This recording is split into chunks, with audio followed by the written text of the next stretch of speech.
날마다 말씀과 동행하는 동행 묵상 시간입니다. 오늘은 4월 22일 화요일입니다. 누가복음 24장 36절에서 53절까지. 오늘 말씀의 제목은 생선구이 백반이라고 하는 제목입니다. 왜 생선구이 백반일까요?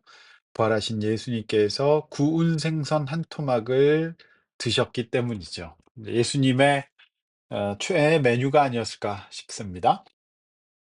성도 여러분, 오늘은 누가복음 묵상의 마지막 날입니다. 어제 본문에서 예수님은 엠마오로 가는 두 제자에게 나타나셔서 말씀을 풀어주시고 함께 식사하심으로 자신의 부활을 알리셨고, 예수님을 만난 두 제자는 다시 예루살렘으로 돌아가 제자들이 문을 걸어 잠그고 숨어 있는 곳으로 한달음에 달려가 예수 부활의 소식을 전했습니다. 예수님께서는 오늘 본문에서 제자들에게 나타나사 엠마오로 가는 두 제자에게 하셨던 것 같은 똑같은 방식으로 자신의 부활을 나타내셨습니다. 오늘 제자들은 어떻게 반응했을까요?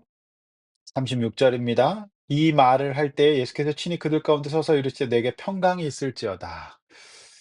엠마오로 가던 두 제자의 증언이 이어지는 상황이었습니다. 이 말을 할 때는 그런 뜻이죠.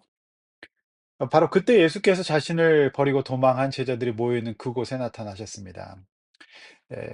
그리고 그 첫 마디는 평강이 있을지어다입니다. 그렇습니다. 제자들은 지금 십자가에서 사형을 당하신 예수님의 동조범으로 잡혀서 그들 역시 죽임을 당하거나 처벌받지 않을까 하는 불안감에 문을 걸어 잠그고 집으로 돌아가지도 못한 채 숨어 있었던 것입니다. 예수님은 그런 그들의 마음을 아시고 평안하라. 평강이 있을지어다 이렇게 말씀하시죠. 그들의 믿음 없음과 연약함을 탓하시는 예수님이 아니셨던 겁니다. 그렇습니다. 혼내고 가르치는 것은 세상 선생님들도 다 할 수 있는 일입니다. 그러나 예수 믿는 우리는 가족과 주변 사람들의 영적인 무지와 나약함 속에서도 그들을 먼저 위로할 수 있어야 합니다. 여러분은 평강을 전하시는 분인가요? 화를 내고 혼내고 처벌하시는 분이신가요?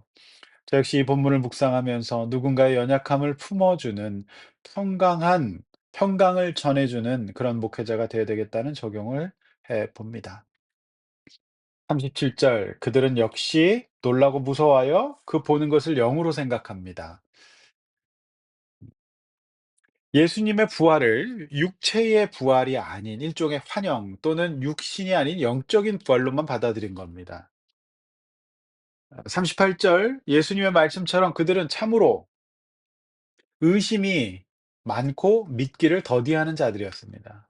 어제 본문에서도 우리가 확인한 바와 같이 더디 믿어야 될 것에는 빠르게 믿고 빨리 믿어야 될 것은 더디게 믿었던 사람들입니다. 예수님에 대해 성경 말씀에 대해서 의심하지 마십시오. 기독교에 대해서 의심하지 마십시오. 그것은 진리입니다. 영적인 일을 미루지 마십시오. 빨리 해야 될 일입니다. 39절 예수님은 손과 발을 보여주십니다. 그걸 보여주셔요. 못 박힌 손과 발이죠. 나인 줄 알라. 또 나를 만져보라. 영은 살과 뼈가 없을 때 너희는 보는 바와 나는 있다. 영이 아니다. 나는 실제 육이 그 십자가에서 돌아가신 그 육이 살아난 것이다. 부활한 것이다. 이렇게 말씀하시는 거잖아요. 아, 만져보라는 것입니다. 그것을. 자, 누가복음에는 없지만 요한복음에는 이를 만져본 사람이 바로 의심 많은 제자 도마였다고 기록하고 있습니다. 40절 그들은 만졌어요. 그러나 41절 만져보고도 아직도 믿지 못하고 놀라워합니다. 여기서 우리는 무엇을 발견하게 됩니까? 세상 사람들이 좋아하는 증거, 인간의 오감으로 느껴지고 만져지는 그런 실제적인 경험을 했으면서도 아직도 안 믿는다는 겁니다. 물론 기독교는 변증이라는 게 있습니다. 그러니까 이 믿음이 없는 사람들에게 그들이 알아들을 수 있도록 설득하고 비교해서 분명히 이 논리를 가지고 설명하는 겁니다. 네, 여러분 그래도 안 믿는 사람은 안 믿습니다. 그래서 저는 이 생각합니다. 기독교는 아 믿는 거라는 겁니다. 자 믿음이 선행돼야지 이해와 조사와 스터디가 선행되는 것이 아니라는 말입니다. 그것이 있다고 할지라도 믿지 않으면 끝나는 겁니다. 47절 이 말씀 1 절이죠. 예수님께서 "여기 무슨 먹을 것이 있느냐?" 그래서 어떻게 하시죠? 구운 생선 한 토막을 드립니다. 그러니까 받으시고 그 앞에서 이제 잡수시게 되죠. 저는 이 예수님의 이 모습을 보면서 예수님은 그들을 혼내시거나 탓하지 않으시고 계속해서 그들을 향한 어떤 마음을 유지하고 계세요. 그리고 구운 생선 한 토막을 드심으로써 자신의 부활이 영적인 것뿐만 아니라 실제 죽었던 몸으로서의 부활, 즉 드실 수 있는 구강 구조와 소화할 수 있는 소화 기능을 가진 몸의 부활이라는 것을 다시 한번 보여주십니다. 성도 여러분, 한 사람의 신앙 성숙에는 이처럼 우리 하나님께서 수많은 시간과 사건 속에서 우리를 포기하지 않으시고 설득해 주신 결과라고 볼 수 있는 겁니다. 절대로 내가 믿음이 좋아서 믿게 된 것이 아니라는 말이죠. 저 역시 목사로서 이런 양육을 하다 보면, 영혼구원 사역을 하다 보면 사람들은 여지없이 이처럼 영적인 발달 단계를 거치는 것을 봅니다. 저는 그래서 '아 이분에게는 이런 단계를 더 거쳐 줘야 되겠구나. 더 기다려 주겠구나.' 이런 생각을 늘 하거든요. 이 점은 이제 교육학이나 심리학적으로도 마찬가지여서 단박에 성장하는 사람은 없습니다. 서서히 단계별로 성장하는 거거든요. 따라서 우리는 누군가의 성숙한 믿음을 위해서 포기하지 않고 평강을 유지하며 성품으로 억지로 그 과정을 진행하려고 하는 것이 아니라 잘 기다리되 예수님처럼 꾸준히 다각적인 방법으로 그 영혼이 예수님의 부활을 믿는 참된 신자로서의 삶을 살 때까지 설득하고 방법을 취해야 된다는 것을 알게 됩니다. 자, 44절 46절 놀라운 말씀이죠.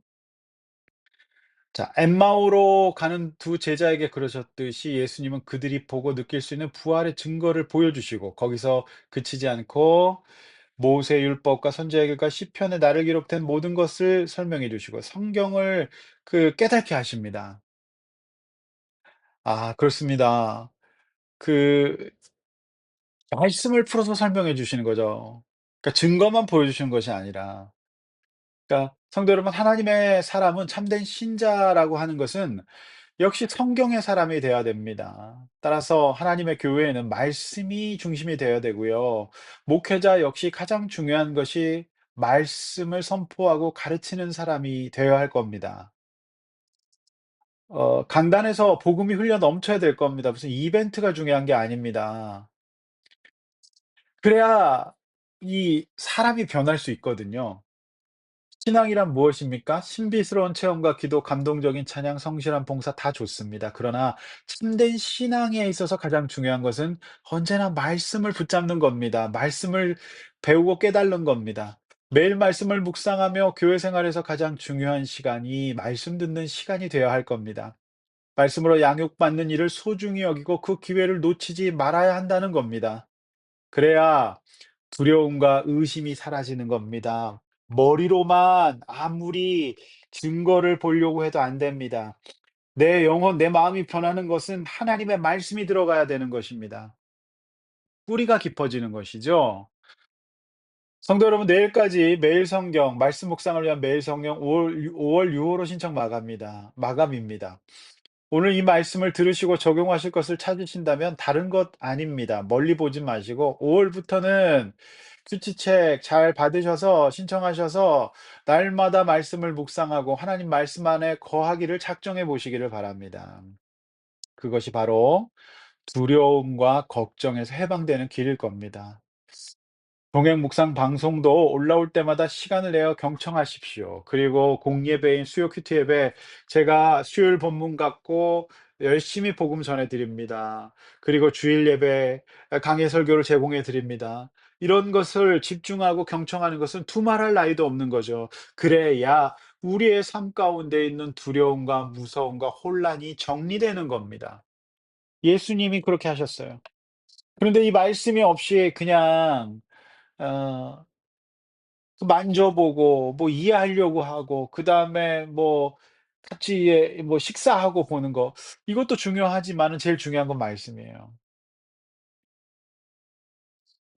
47 절에서 49절 말씀은 이제 풀어 주신 예수님의 부탁이에요. 이 마지막 이제 가는 거죠, 오늘 본문이. 그래서 그것은 첫째 죄 사함을 받고 회개하라는 것이었고요. 둘째 모든 일의 증인이 되는 겁니다. 회개, 그다음에 전파죠. 증인되는 거. 그다음에 아 약속하신 거 이거 뭡니까? 위로부터 능력, 성령을 기다려야 한다. 이 세 가지가 예수님이 제자들에게 부활을 확증시켜 주시고 이해 인제 믿게 하신 다음에 하신 세 가지 말씀이었습니다. 성도 여러분, 우리는 언제나 우리 자신 돌아보면 하나님 앞에 겸손히 회개해야 됩니다. 그리고 내 삶의 목적과 의미가 예수님을 증거하는 것이 되어야 될 겁니다. 내 삶을 통하여 모든 족속에게 전파되는 거죠, 복음이, 회개가. 이 죄 사함. 그러니까 이 신자가 된다는 거는 내가 하나님 앞에 정말 죄인이라는 것을 깨닫고 예수님을 믿고 그 죄를 용서받는 겁니다. 그리고 우리는 그걸 전하는 겁니다. 그래야 우리 삶에 의미가 있는 거죠. 순간순간 성령님의 도우심을 구해야 합니다. 그 기도하는 거죠. 이 세 가지가 이 시대를 살아가는 저와 여러분의 중요한 경건의 세 축이 되겠습니다. 예.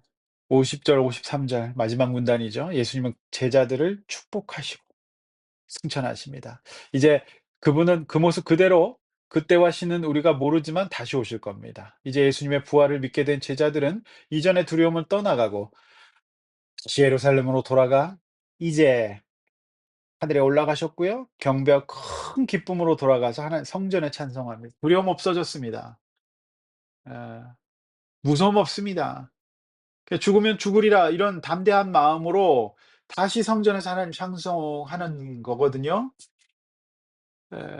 그러므로 제자들은 두려움이 다 떠나가고 이제 예루살렘으로 돌아가서 사도행전 시대를 준비하는 겁니다. 그러므로 사도행전은 예수님께서 약속하신 그 보내시겠다고 하신 성령님이 성령 하나님이 삼위 하나님 중에 성령 하나님께서 오순절에 제자들에게 임하심으로써 교회 시대가 시작되는 겁니다.